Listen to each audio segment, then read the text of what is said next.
This podcast is part of the Listen Frederick Podcast Network.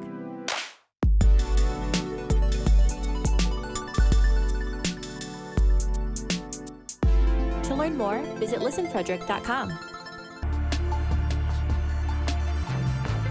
The Fedora Files. Hello and welcome to the Fedora Files. I am Gregory Fedora and I'm so glad you are here. Remember, this episode is brought to you by Happy Little Monsters, which is my book collection. Volumes 1, 2, 3, and 4 are now out. I have volumes 2 and 3 right here. You can find them on Amazon. If you'd like an autographed copy of any of them, just message me and we'll get to you and we'll find a way to have it shipped to you, and you can buy it and I'll sign it and it'll be sent to you. And just let me know, but it's on Amazon, or if you come to any of the events I am going to be at, which I'll be posting on my Instagram where I'll be and when, come check it out, buy the book there, and I'll sign it right then and there. So anyway, this week I've been enjoying going over archaeological things that people have been searching for that are missing or may not be missing, but may not be able to prove that it is what they say it is.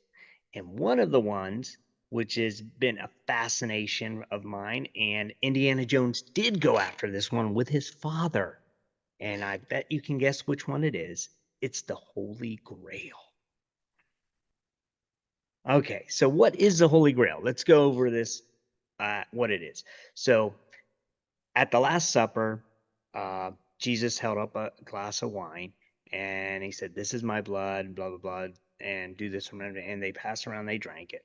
And this is where you get the Eucharistic transubstantiation, where they say the wine turned to his blood and it was his sacrifice. Now, the Protestants say it was symbolic. Catholics say, no, this is real legit. We believe it was a miracle. And where do you fall on that? I'm not going to delve into that. What I am saying is then, according to the lore, Joseph of Arimathea, who helped Jesus carry the cross up to Golgotha. If you read the story, at one point Jesus falls numerous times, and at one point the soldiers pull out this dude, Joseph of Arimathea, and he has to help Jesus carry the cross to this final destination. Interesting, a lot of people believe that Joseph of Arimathea is also Jesus's uncle on Mary's side of the family. And we don't know if that's true or not. It's another lore. It's another thought process of like, who was this guy because he was there. There's a lot of story behind it of who he was and why he was there. We do know that he was a devout man, godly man, because he was on his way to do a sacrifice at the temple when all this went down. Anyway, so he helped carry the cross, and it is said that he then came and somehow he ended up with the chalice, with the grail, and it's basically a cup. And at the cross, when Longinus, which we learned about, if you listen to my previous episode on the Spear of Destiny, stabs Jesus in the side after he was dead to prove he's dead, and blood and water flowed out, and Joseph of Arimathea held up the cup and caught that blood into the chalice. Why he did that and what was the purpose, I don't know. It's part of the lore. Well, it then states that Joseph, along with Mary Magdalene, made their way to the British Isles at some point, and he took the chalice with him, according to the lore, and then they spread the gospel there and to the Druids and the Celtics and all those people, and were trying to make converts, and I guess they did well. They built a church there, and supposedly the Grail somehow gets lost. Now you get into the Arthurian legends. Percival, who it's really like people think King Arthur was after the Grail, and in some he was in a way, but it was Percival the knight who really, that was his quest, because Percival was pure of heart, wanted to find the Grail, and that was his quest to find the Holy Grail. And There's been movies about it, and the best movie rendition about it is obviously Monty Python's Quest for the Holy Grail. Not seen that. It's pure gold. If you don't enjoy it, you have no sense of humor, and oh well. But so they it has inspired lots of films, including the Indiana Jones and the Last Crusade with Sean Connery and Harrison Ford, and that's probably one of the best of the series. In my opinion, there's only two that are like amazingly good, and that's the first one and uh, Quest for the Holy Grail. Those are my two favorite. Because again, biblical artifact, Nazis, World War II era. That's where India's golden. All the other eras, it doesn't have the for me. That's just me personally. But that leads us to wonder: did the Nazis really go after the Holy Grail? Were they really looking for it? Like they did look for the Spear of Destiny, they did look for the Ark of the Covenant, and yes, they did search for the Holy Grail. In fact, Himmler, who was the the the man for Hitler who went after these objects, he actually went after a lot of things, including the Hammer of Thor, because he was looking for these mystical, magical weapons or things to help the Nazis win. Um, and his belief in the Holy Grail was it went back to the communion and Eucharist, and they felt that if you drank, and this is true, this is really what they thought if you drank from the Grail, it was going to be kind of uh, like a fountain of youth. You were not going to age. It wasn't going to make you younger, but you would not age. It would heal you. It would keep you stronger. There again, they forget the part that if it had these magical powers, it would have been from God. And would God really have allowed these things to help them kill millions of people? No, no, he wouldn't. So they had a failed understanding of what these objects were and what they could do and anything. And in reality, there was no lore from Christianity or biblical or even the founding fathers believed that the Grail had any magical powers of any kind. They did not teach that or say that. It came from Arthurian legend. It came from just people thinking, oh, obviously this had to, you know, because just had to. Well, anyway, in 1940, he went on a failed expedition to try and find the Grail. Could not find it. He was in the mountain range of Catalonia. I searched there, and it was all based off of a song by composer Richard Wagner, and I can't pronounce the name. I think it's called.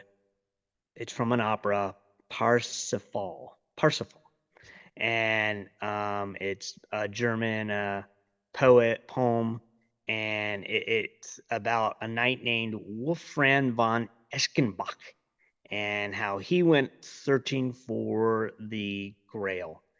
And so Himmler went, also another man named Otto Ron went looking for the Grail, both of which were using this opera as their map and did not find it. So they really did think the Grail were going to help the Third Reich reign supreme forever, but as we know, it didn't happen. Where is the Grail? Where is it now? Now we don't know for sure. There's because we don't know. Like if you watch the Indiana Jones thing, they go to that temple. And it's actually Petra in Jordan, and it's a real place you can go to. It does not have a secret chamber where there's an old man protecting grails, but the grails, he has all these different grails, and some of them are very ornate and choose wisely, and the guy chooses not wisely because he chooses with his mind of what he thinks the King of Kings would be like. But you got to remember that Jesus was not a king when he came as a humble servant. So the Grail was just this cup. And so people have been searching for this, and a lot of times I think they have a misconstrued idea of what it would look like. They're looking for a very artistic thing, but in reality, it was probably just a humble piece of wooden cup. It wasn't even metal, because they would, at the Last Supper, I do not think they had metal things. It would have been a wooden cup. Anyway, so uh, that's what we're looking for. And over time, would a wooden cup still be around? Maybe because they felt the importance of it, being that from that cup, or maybe the apostles held on to it. Maybe they had it cast into some kind of metal to preserve it. I don't know. Maybe they did. I don't know about that. There's no writing that we can go to that says what happened to this Grail. In fact, nothing is said other than some tradition and, like I said, folklore about it. As of right now, there are 200 locations that claim to have the Grail, and they have some kind of chalice that they say, this is it, this is it. Some look very ornate, some very plain. We don't know, but at different cathedrals. Now, two historians, Margarita Torres and Jose Miguel Ortega del Rio, claim the Holy Grail resides inside the Basilica of San Isidora in the northern Spain city of Leon. Now, how they came to this conclusion, I don't know. I guess they found some writings that talked about Joseph of Arimathea and where he went to and how he went to, and that's how they get to this location. I don't know for sure. I think it's fascinating that they have come to this conclusion and are very authoritative on it. I don't know where the Grail is. Do I feel it's important to know where the Grail is? I don't necessarily. I think it would be cool to find out that we know for sure, because I think finding any of these artifacts is really neat. If you get a chance to visit any of the 200 locations, I bet they are beautiful cathedrals, and they're probably gorgeous to take photos. And if you find the Grail, if you've been to any of these places and you took a picture of the Grail, send them to me. I'd love to see them. I've been researching it and seeing some of them. Like I said, some are very plain, some are very ornate, and I would love to. I mean, if I had the money, I would travel to all 200 locations and see them, and then I would tell you which one I was. The real Grail. Actually, no, I'd just say this one probably could be it, or these 190, there's no way, because they're just beautiful chalices. But there you have it. Where do you think the Holy Grail is? Do you think it's important? Do you think it has mystical powers? Let me know. I would love to hear your thoughts on the Holy Grail, where it is, what it could do, and the importance of it in your life. What do you think it is? And is there an artifact you would like me to search out and find? Now, you noticed in this, I didn't go down the thing that the Holy Grail was the bloodline of Jesus, because I don't find anything of. I've looked that up, and that's very new. Like it's not really old material.